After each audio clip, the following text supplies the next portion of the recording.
Your father is asleep in the next room, and you are standing in the dark of his study because you could not sleep either, and you tell yourself it is the warm night, the May heat that has come early this year, but it is not the heat. It is the magazine, the one you carried home folded inside your coat the way a man carries something he intends to destroy. The lamp is unlit. You do not light it. You stand in the place where you have stood 1,000 times as a boy, waiting to be told a story before bed, and you wait now for something, though no one is coming, and you are 31 years old. You are John Davison Rockefeller, Jr. Everyone calls you Junior, and you have never minded it the way another man might, because to be the smaller echo of that name has always felt like grace rather than burden. You were born in 1874, the only son, the fifth child, and the one the whole architecture of the family bends toward. You went to Brown, you came down to New York and into the offices at 26 Broadway in 1897, and you have sat there for 8 years now, learning the business the way a deacon learns scripture, slowly, reverently, certain that what you are studying is good. You learn to keep a ledger before you learn to ride a horse. This is not a figure of speech. Your father gave you a small red account book and told you to write down every cent, and so you wrote down every cent the way he wrote down every cent in his own ledger, the famous one, Ledger A, the book he had kept since he was a clerk of 16, earning 50 cents a day and giving 6 of every 100 to the Baptist church before he had anything to give. You can still feel the specific shame of an unbalanced column. A penny unaccounted for would keep you awake. He taught you that money was a moral substance, that waste was a kind of sin, that a man who could not govern a dime could not be trusted with $1. You believed him. You still believe him. That is the part you cannot get past tonight. 3 weeks ago, a man at the club let a sentence drop the way men let sentences drop when they want you to catch them. He said,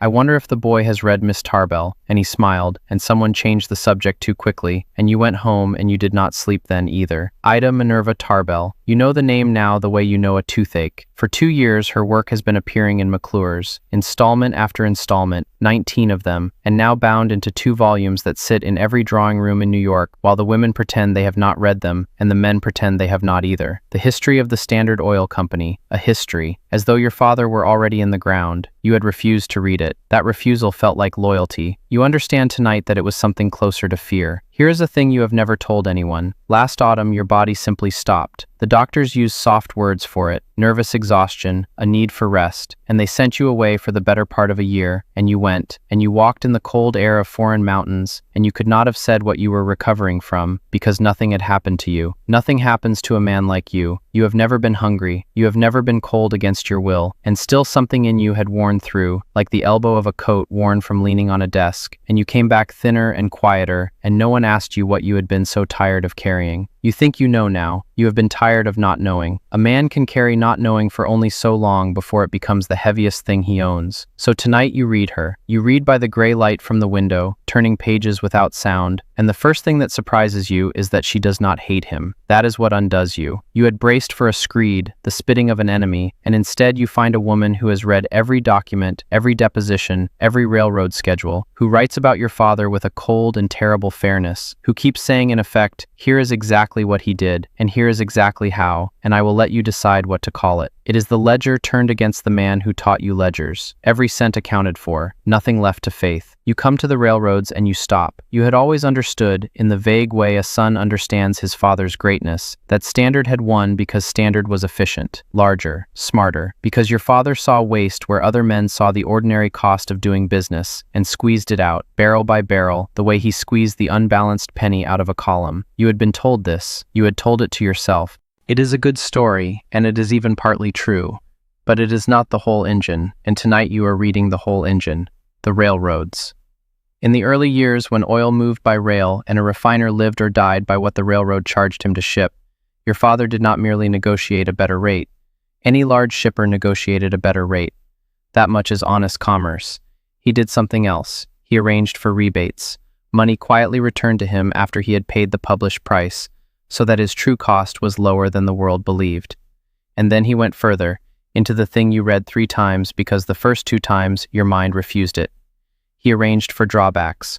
When a competitor, an independent refiner, some man in the oil regions with 1 still and 1 mortgage and a family, paid the railroad to ship his oil, a portion of that man's payment was handed over to your father. Your rival pays to ship his barrels, and a slice of his money flows into your account.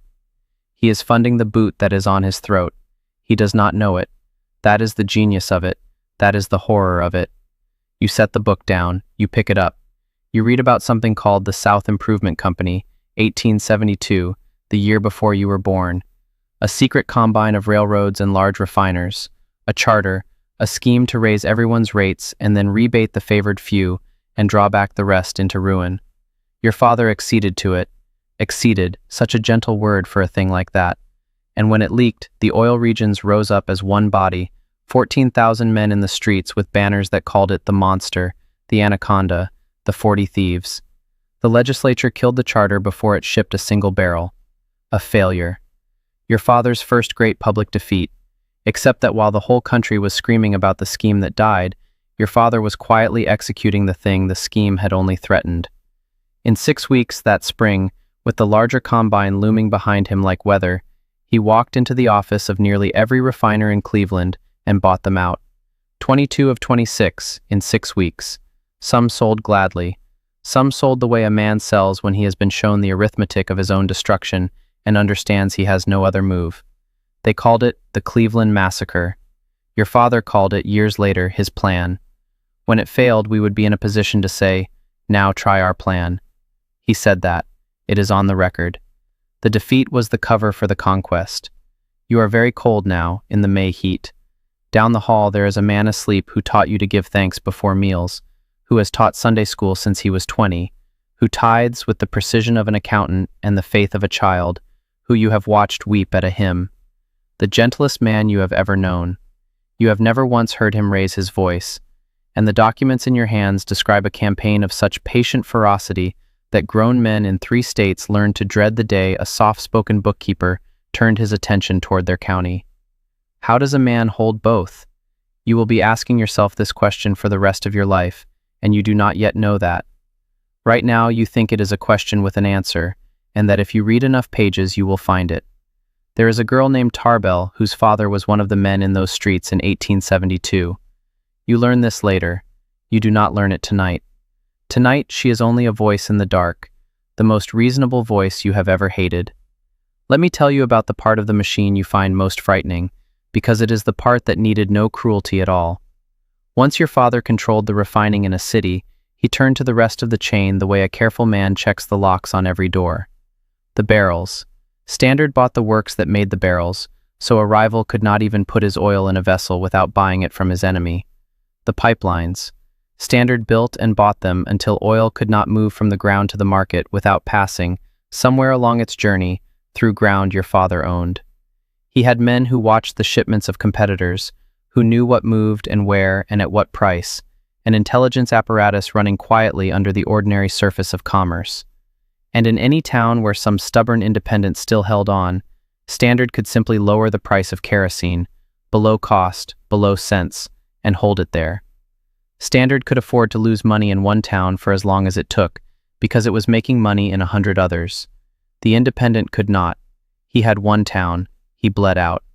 And when he was gone, the price came back up, and the people of that town paid, in the end, for the privilege of having watched their neighbor destroyed. There is a clean word for this, and the word is predatory, and there was nothing in your ledger training that prepared you to see the dime-by-dime discipline you so admired turned into a weapon that could starve a county. By 1880, you know this number, you have said it with pride at dinners. Standard refined roughly 9 of every 10 barrels in America, 90%. You used to hear that figure and feel the warmth of belonging to something vast and good. You hear it differently now. 90% is not a triumph. 90% is the absence of everyone else. And then, 1882, the cleverest thing of all, and the one you understand best because you are a lawyer's kind of mind even if you never practiced. The trust. The companies could not legally be owned across state lines, not openly, so a structure was built in which the stockholders handed their shares to a board of trustees who held everything in concealment. Dozens of supposedly independent companies, all secretly conducted by the same 9 men in the same building where you go to work each morning. Independence on the letterhead, one hand on every string. Concealment was not a flaw in the design. Concealment was the design. You have spent 8 years inside a structure built so that no one, perhaps including you, could see its true shape from any single window. Somewhere in these pages there is a competitor your father destroyed who had a son your age. You will never know his name. He will never know yours matters this much tonight. You think of your cousin, though he is not your cousin, a man you knew at Brown, the son of one of those independent oilmen, a family that had held out and been bought and never recovered the thing that mattered, which was not the money but the standing, the sense of being a man among men in his own town, rather than a man who had been handled. You had thought of that family for years as simply unlucky, outcompeted, the way the slow are outrun. You sit in the dark and you reassemble their bad luck into something with a date and a method and a beneficiary, and the beneficiary is asleep down the hall, and the beneficiary is also, you understand with a lurch, you, the house, the schools, the year abroad to rest your nerves, all of it the far downstream of those drawbacks, those midnight prices, those soft-voiced visits to men in Cleveland who had no other move. Here's the smallest thing and the one that nearly breaks you. You remember being perhaps 9 years old, and your father taking a $5 bill and showing you how to fold it, once, twice, into a tight square, and tuck it away, and he said something like, "A dollar you keep is a dollar that works for you while you sleep." And you have folded bills that way your whole life. You did it last week without thinking, and tonight you understand that he was not lying to you when he taught you that. He believed it. He believes it still. It is the truest thing he knows, and that the same fold, the same patience, the same refusal to let a single cent rest idle, is the exact discipline that, scaled up and aimed outward, flattened 1,000 smaller men. The virtue and the weapon are the same instrument. He never switched from one to the other. He simply never noticed where one ended. The thing you cannot find in any of these pages is the moment he became cruel, because there isn't one. That is what you will carry. There was no door he walked through. He prayed every morning of the campaign. He gave to the poor during the worst of it. He came home those years and lifted his children and was tender, and meant it, and there is no record anywhere, not in Tarbell, not in the depositions, not in your own memory, of the man being divided against himself. He was whole. He is whole. The wholeness is the part you cannot forgive and cannot stop loving. 40 years from now, men will still argue about what to call him, and you will not have settled it, and you will have given away sums that would have been unimaginable to the boy folding the $5 bill, given them away with the same ledger discipline, the same 6 of 100 reflex, hospitals and universities, and a strip of land along a river in a crowded city where you will put a great building for the nations of the world to meet and try not to destroy each other. You will spend your life on the second half of a sentence whose first half you did not write. You do not know any of this yet.